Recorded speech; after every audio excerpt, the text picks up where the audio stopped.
신앙생활은 하나님을 알아가는 것입니다. 우리가 하나님을 알 수 있는 방법은 단 한 가지입니다. 하나님께서 스스로를 우리에게 보여주실 때에, 이것을 우리는 교리적 용어로 계시라고 합니다. 하나님께서 어떤 분이신지를 스스로 열어서 우리에게 보여주실 때만 우리는 하나님을 알 수가 있습니다. 그래서 성경을 계시의 책이라 이렇게 말합니다. 하나님께서 어떤 분이신지를 우리에게 끊임없이 소개하고 계시기 때문에 우리는 이 계시의 완성인 성경을 통하여 하나님을 알 수가 있습니다. 성경은 하나님이 어떤 분이신지를 다양한 방법으로 우리에게 알려주시는데, 그 중에 하나가 하나님의 자기소개입니다. 성경에는 하나님께서 스스로를 소개하는 내용들이 여러 군데 기록되어 있습니다. 그 여러 가지 중에 오늘 함께 나눌 내용은 이것입니다. 여호와는 질투하는 하나님입니다. 하나님께서는 스스로를 우리에게 나는 질투하는 여호와라 이렇게 스스로를 우리에게 소개하셨습니다. 오늘 본문에서도 하나님을 가리켜 여호와는 질투하는 하나님이라 이렇게 말씀합니다. 그런데 성경을 보면 이 질투라는 단어가 하나님을 묘사할 때에 자주 사용된다는 사실을 알 수 있습니다.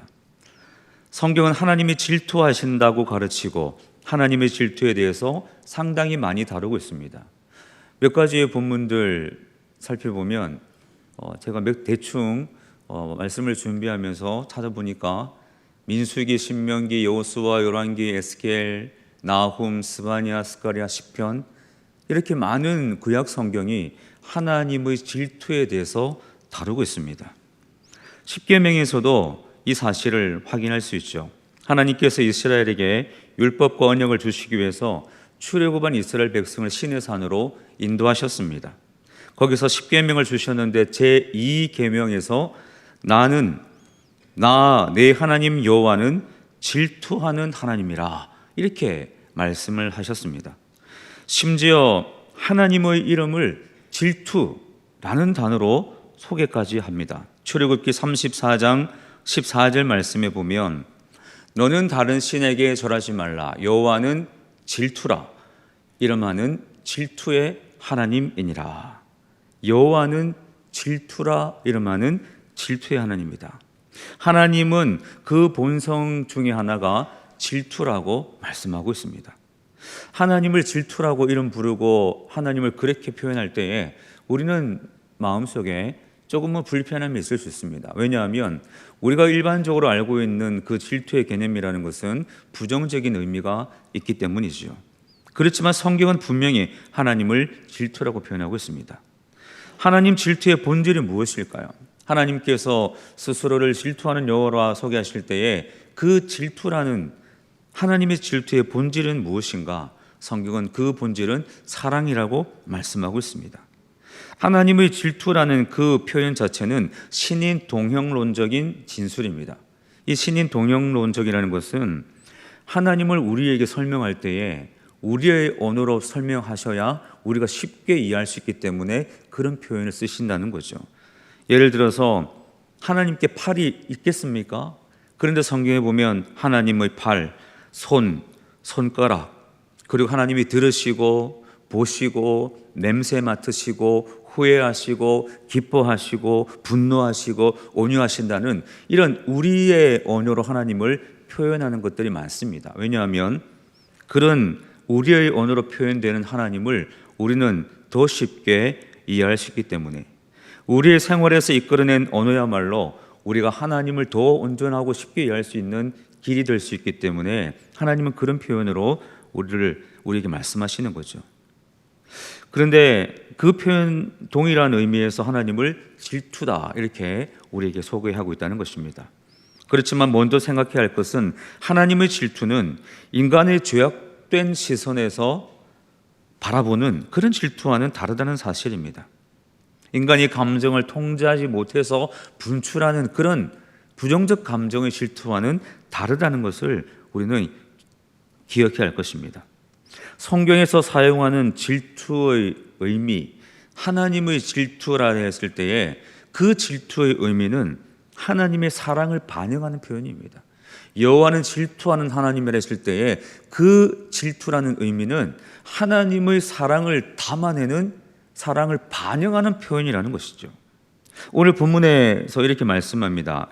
오늘 본문 1장 2절, 나홈 1장 2절 보시면 여호와는 질투하시며 보복하시는 하나님이라 이렇게 말씀합니다. 이 나홈이 기록하는 이 나홈서의 내용은 무엇입니까? 1장 1절 말씀에 보면 니느웨에 대한 경고라 이렇게 말씀합니다. 니느웨는 아수르의 수도이지요. 그래서 나홈서의 주제는 아수르를 심판하신다는 말씀이 그 내용입니다. 왜 아수르를 심판하십니까? 이스라엘을 사랑하시기 때문에. 하나님께서 이스라엘을 사랑하시기 때문에 그 이스라엘을 괴롭히는 그 대적 나홈을 심판하심으로 이스라엘을 향한 하나님의 사랑을 드러내신다는 거죠. 그래서 질투라는 것은 하나님의 사랑을 반영하는 표현이다 이렇게 이해할 수 있습니다. 만약 이스라엘 백성이 다른 신을 섬긴다면 하나님은 이스라엘을 심판하심으로 하나님의 질투하심을 드러내실 것입니다. 다른 이방민족이 이스라엘을 괴롭힌다면 그 이방민족을 심판하심으로 이스라엘을 향한 하나님의 사랑을 드러내시는 거죠. 바로 그래서 이 질투라는 것은 하나님의 사랑을 표현하는, 오히려 더 선명하게 드러내는 말씀이라고 우리는 기억할 필요가 있습니다. 우리가 결혼식을 생각해 보면 하나님 앞과 하객 앞에서 신랑 신부가 그렇게 혼인 서약을 하지 않습니까? 그런데 만약 결혼한 이후에 배우자가 다른 이성에게 눈을 돌린다면 그 배우자는 그 부정한 사람을 하는 행위를 하는 사람에 대해서 질투할 권리가 있는 것이죠. 그리고 그 권리를 주장해야 되는 것입니다. 성경은 하나님과 우리를 결혼 관계로 비유하는 경우가 많습니다. 그래서 우리가 우상을 숭배하거나 하나님 앞에 불순종할 때에 하나님을 질투하시는 하나님으로 우리에게 나타나셔서 그 사랑을 우리에게 다시 한번 선명하게 가르쳐 주시는 것입니다. 하나님께서는 택하신 자녀들을 사랑하십니다. 그래서 그 자녀가 하나님을 떠나간다든지 마음이 다른 곳에 쏠려 있다든지 그 삶이 부패하고 타락해 간다든지 할 때에 결코 바라만 보시는 분이 아니라 바로 질투하시는 하나님으로 사랑을 드러내시는 분이 우리 하나님이라고 말씀합니다. 결국 하나님의 질투는 인간에 대한 하나님의 사랑이 얼마나 큰지를 반증해 주는 것이죠. 사실 사랑하지 않는 자에 대해서는 무관심할 뿐 질투심이나 이기심이 일어나지 않습니다. 그렇다면 이 하나님의 질투 그 원인이 어디에 있을까요? 나는 너희를 질투하는 하나님이라 했을 때에 그 질투의 원인은 우상 숭배에 있음을 성경은 말씀합니다. 우상 숭배라는 것은 하나님의 형상을 왜곡하는 행위일 뿐만 아니라 하나님께 속한 영광을 탈취하려는 시도입니다. 하나님의 사랑을 받았고 또 사랑을 받고 있는 자녀가 우상 숭배한다는 것은 그것은 영적 간음을 행하는 것이지요. 그래서 그 일들에 대하여 하나님은 질투하고 또 그 행위는 하나님 복수의 대상이 되는 겁니다. 이스라엘 백성이 우상 숭배하고 하나님을 떠났을 때에 하나님은 질투하신 하나님으로 나타나는 경우가 많습니다. 이것은 이런 하나님의 모습은 중요하기 때문에 하나님께서는 시내 산에서 광야 여정을 다시 시작하는 이스라엘 백성들에게 다음과 같은 계명을 주셨습니다. 십계명에 나오는 1번, 2번의 내용인데 너는 나 외에는 다른 신들을 내게 두지 말라. 너를 위하여 새긴 우상을 만들지 말고 또 위로 하늘에 있는 것이나 아래로 땅에 있는 것이나 땅 아래 물속에 있는 것의 어떤 형상도 만들지 말며 그것들에게 절하지 말며 그것들을 섬기지 말라. 여기 말씀해 보시면 말라라는 단어가 계속 반복되고 있습니다. 3절, 4절, 5절 말라라는 단어가 반복되죠. 이 말씀은 절대로 그렇게 하지 말라는 엄중한 경고의 의미를 담고 있습니다. 무슨 말입니까? 절대로 다른 신들을 섬기지 말라는 거죠. 절대로 우상을 만들지 말라는 아주 엄중한 경고의 말씀입니다. 그리고 3절 말씀에 보면 나 외에는 이라고 말씀하고 있죠. 이 나 외에는 이라는 이 구절의 의미는 내가 보는 앞에서 그리고 나를 제외하고서 그런 뜻입니다. 내가 보는 앞에서 절대로 우상을 섬기지 마라. 나는 그것을 보지 못하겠다. 나를 제외하고서 다른 신을 섬기는 것 나는 절대로 용납할 수 없다는 아주 엄중한 말씀이죠. 만약 너희들이 그렇게 할 때에 나는 질투하는 하나님으로 그 나의 사랑이 얼마나 큰지를 보여주겠다는 그 말씀을 하는 겁니다. 하나님보다 더 우선시하는 것이 있어서는 안 된다는 말씀이죠. 독점적인 사랑을 원하시는 분이 우리 하나님이십니다. 하나님은 우리에게 나누어진 마음이 아니라 오직 하나님만 바라보는 그 독점적인 사랑을 우리에게 요구하고 계십니다. 마치 사랑하는 사람들 사이에 어떤 존재도 끼어들 수 없는 것처럼 그렇게 우리의 사랑을 요구하시는 분이 하나님이시죠. 그리고 그 하나님의 사랑을 가리켜서 오늘 본문을 포함한 여러 성경은 질투하는 하나님이라 이렇게 그 사랑을 표현하고 있는 것입니다. 그렇다면 질투하시는 하나님 앞에서 성도는 어떻게 살아야 하는가? 하나님 성경은 끊임없이 여러 곳에서 여호와는 질투하는 하나님이라고 말씀하시는데 질투하시는 하나님이라는 그 말씀 앞에서 성도된 우리는 그 사랑을 받고 있는 우리는 어떻게 살아야 하는가? 첫 번째로 우상 숭배를 경계해야 합니다. 우상 숭배를 주의하라. 하나님의 백성이 하나님께 등을 돌리고 다른 신들을 향해 갈 때에 하나님의 질투는 심판으로 나타날 수 있습니다. 신명기 4장 24절부터 26절 말씀을 보시면 내 하나님 여호와는 소멸하는 불이시요 질투하시는 하나님이시라 말씀하죠. 네가 그 땅에서 아들을 낳고 손자를 얻으며 오래 살 때에 만일 스스로 부패하여 무슨 형상의 우상이든지 조각하여 내 하나님 여호와 앞에 악을 행함으로 그의 노를 일으키면 내가 오늘 천지를 불러 증거를 삼노니 너희가 요단을 건너가서 얻는 땅에서 속히 망할 것이라. 너희가 거기서 너희의 날이 길지 못하고 전멸될 것이니라 말씀합니다. 하나님은 질투하는 하나님이라고 말씀하고 있죠. 그런데 이스라엘 백성이 가나안 땅에 들어가서 부패하고 우상을 조각하여 섬기고 하나님을 버린다면 뭐라고 말씀합니까? 너희가 속히 망할 것이라 이렇게 말씀하고 있습니다. 하나님께서 이스라엘 백성을 향한 사랑이 온전하시고 오직 이스라엘 백성만 사랑하시는 하나님이시기에 그 이스라엘 백성이 우상을 숭배함으로 다른 것들을 섬기는 것을 절대로 용납하시는 분이 아니라는 것입니다. 그래서 이 경고의 말씀을 주시는 거죠. 그렇지만 결과가 어떻습니까? 솔로몬이 죽고 난 이후에 이스라엘은 남과 북으로 분열되었습니다. 그리고 북이스라엘은 BC 722년에 아수르에 의해서 멸망을 당하고 남유다는 BC 586년에 바벨론에 의해서 멸망을 당합니다. 그 이유가 무엇입니까? 오늘 신명기 4장 말씀이죠. 하나님이 그렇게 경고하셨음에도 불구하고 이스라엘 백성은 우상을 숭배하고 하나님 앞에 불순종했습니다. 그래서 하나님 질투하신 하나님이라는 것을 잊어버리고 다른 곳으로 눈을 돌렸을 때에 그들은 결국 하나님의 심판을 피할 수가 없었던 것이죠.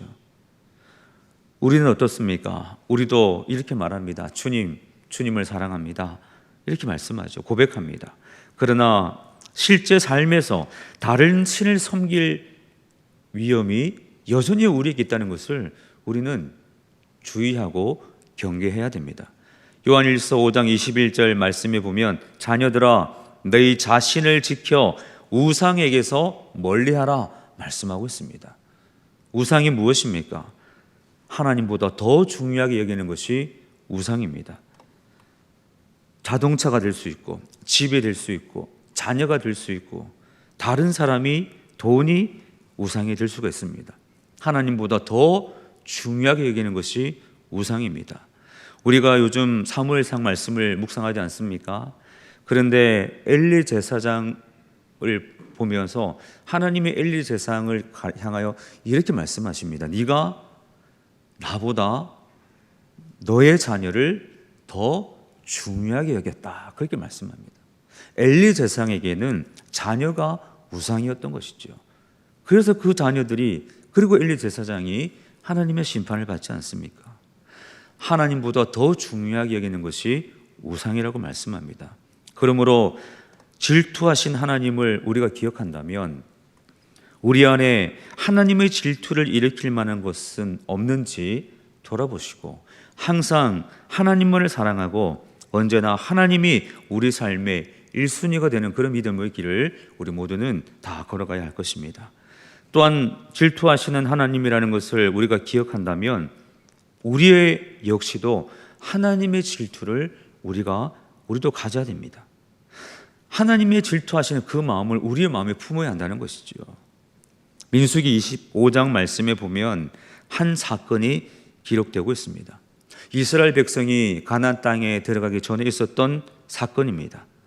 이스라엘 백성이 시딤이라는 곳에 머물러 있을 때에 그 이스라엘 백성들이 바알 신을 섬기는, 그리고 바알 신에게 제사하는 모압 여자들과 더불어서 음행을 저지르는 사건이 발생합니다. 바알 신앙은 인간들이 음란한 성관계를 행할 때에 그 모습을 보고 바알 신이 흥분하여 비를 내린다고 믿었기 때문에 그 신전, 바알 신을 제사하는 그 신전에는 언제나 여사제와 남청들이 대기를 하고 있었다고 합니다. 그때 광야길을 걷던 이스라엘 백성들이 시딤에 머물러 있을 때에 그 바알 신을 제사하는 그들의 초청을 받아서 이스라엘 백성의 지도자들, 수령들이 그 신전으로 들어가게 됩니다. 광야길을만 걷던 그들의 눈에 화려한 바알의 신전과 또한 아름다운 그 여사제들의 모습, 그것을 견디지 못하고 술을 마시고 그 바알에게 절하고 음행을 저지르는 아주 엄청난 사건이 발생하게 됩니다. 아직 가나안 땅에 들어가기 전임에도 불구하고 그렇게 우상을 숭배하는, 수없이 경고했던 그 우상에 대한 말씀을 잊어버리고 그 우상을 숭배하는 그 이스라엘의 수령들을 보고 하나님은 이스라엘을 심판하십니다. 심판을 내려서 우상 숭배를 멈추게 하시는 거죠. 그런데 그 와중에 더 기가 막힌 사건은 시므온 지파의 지도자 중에 시므리라는 사람이 있습니다. 그 시므리라는 사람은 그 바알 신을 섬기는 여인, 성경에 분명히 이름이 기록되어 있는데 그 구습이라는 여인을 불러서 자신의 장막에 들어가 동침하는 일들을 저지르기까지 했습니다. 수령들이 목에 매달리고 역병으로 이스라엘 백성들이 24,000명이 죽어가 나가는 그런 상황 속에서도 이 하나님의 마음을 전혀 기억하지 못하는 엄청난 일을 저지른 것이죠. 메시지 성경에 보면 그 장면을 이렇게 설명을 하고 있습니다. 모든 사람이 회막 입구에서 참회의 눈물을 흘리고 있을 때 이스라엘 남자 하나가 모세와 온 회중 앞에서 자기 행동을 과시하듯 당당하게 미디안 여자를 데리고 자기 가족의 장막으로 들어갔다. 이렇게 설명을 하고 있습니다. 이때 중요한 것은 그 다음부터입니다. 이때 이 장면을 목격한 사람이 있었는데 비느하스라는 사람입니다. 이 비느하스라는 사람은 제사장 아론, 출애굽의 지도자인 아론의 손자였습니다. 이 비느하스의 마음에는 하나님의 마음, 하나님의 분노를 함께 공감하는 그런 마음이 있었기 때문에 창을 들고 그 시므리의 장막으로 들어가 하나님 앞에 우상 숭배하고 범죄하는 그들을 창으로 죽였습니다. 이때 하나님께서 비느하스의 행동을 보고 이렇게 말씀하셨습니다. 제사장 아론의 손자 엘르아살의 아들 비느하스가 내 질투심으로 질투하여 이스라엘 자손 중에서 내 노를 돌이켜서 내 질투심으로 그들을 소멸하지 않게 하였도다. 그와 그의 후손에게 영원한 제사장 직분의 언약이라. 그가 그의 하나님을 위하여 질투하여 이스라엘 자손을 속죄하였음이니라. 아멘. 비느하스의 마음에는 질투하시는 하나님의 마음이 있었던 것이죠. 이스라엘 백성이 우상 숭배할 때에 하나님께서 그 모습을 보고 질투하시는 그 마음을 비나스가 공감함으로 그 하나님의 마음으로 주의 사랑을 대변하고 그 사랑에 반응했던 사람이 바로 비나스였던 것입니다. 하나님의 영광이 가리워지는 모습에 분노하는 마음이 우리에게도 있어야 할 것입니다. 하나님의 사랑이 무시되는 모습에 거룩한 분노를 표출하는 그 마음이 우리에게도 있어야 할 것입니다. 우리 마음속에 비나스처럼 하나님의 마음을 담고 살아갈 수 있기를 바랍니다. 그리고 한 가지 더 살펴본다면 이 질투하시는 하나님 앞에서 우리의 모습은 어떠해야 되는가? 열심을 내어야 된다. 열심을 내라 말씀하고 있습니다. 이 질투라는 단어를 히브리 원어 성경에 보면 칸나라는 단어로 표현하고 있습니다. 이 칸나라는 히브리어는 이런 뜻입니다. 열심이다. 열심을 내다. 그런 뜻입니다. 질투는 히브리어로 칸나인데 열심이라는 거죠. 질투하시는 하나님이라는 말은 어떤 뜻이 됩니까? 하나님은 열심을 내시는 하나님이다. 그런 뜻입니다. 나는 질투하는 여호와다라는 것은 나는 너희들을 향하여 열심히 있는 하나님 여호와다. 그런 뜻입니다. 하나님께서 누구를 향해 열심을 내십니까? 우리라는 거죠. 하나님께서 우리를 향해 어떤 열심을 내십니까? 우리를 사랑하는 일에 하나님은 열심을 내신다. 그런 말씀이 질투하신 하나님이라는 말씀에 담겨 있는 뜻입니다. 우리를 향한 열심, 우리를 사랑하는 일에 열심을 내신 하나님은 어떻게까지 우리를 사랑하셨습니까? 독생자 예수 그리스도를 우리를 구원하시기 위해 보내시기까지, 예수 그리스도가 십자가에 달리시기까지 우리를 향한 사랑에 열심을 내신 분이 우리 하나님이라고 말씀하고 있습니다. 그래서 하나님의 열심이라는 말은 우리가 감히 받기에 감당할 수 없는 너무나 귀하고 너무나 소중한 말씀이라는 거죠. 성경에는 하나님의 열심이라는 표현이 나오고 있습니다. 아수르가 히스기야 왕 때에 유다를 공격했을 때에 감당할 수 없는 그 대적 앞에서 벌벌 떨고 있는 이스라엘 백성, 그 유다 백성을 위하여 하나님께서 역사하시겠다고 말씀하실 때에 여호와의 열심이 이 일을 이루리라, 그런 말씀이 나옵니다. 택한 백성을 향하여 열심을 내시는 분이 우리 하나님이십니다. 신앙에서 우리도 열심을 내야 되는 것이죠. 하나님께서 질투하시는 분, 열심을 내시는 분이라면 우리도 하나님을 향하여 열심을 내야 하지 않겠습니까? 하나님의 백성은 적극적으로, 열정적으로 하나님 앞에 헌신해야 되는 것입니다. 그리고 그 헌신의 동의어가 바로 열심이죠. 신앙에서 열심이란 무엇입니까? 무엇이 열심입니까?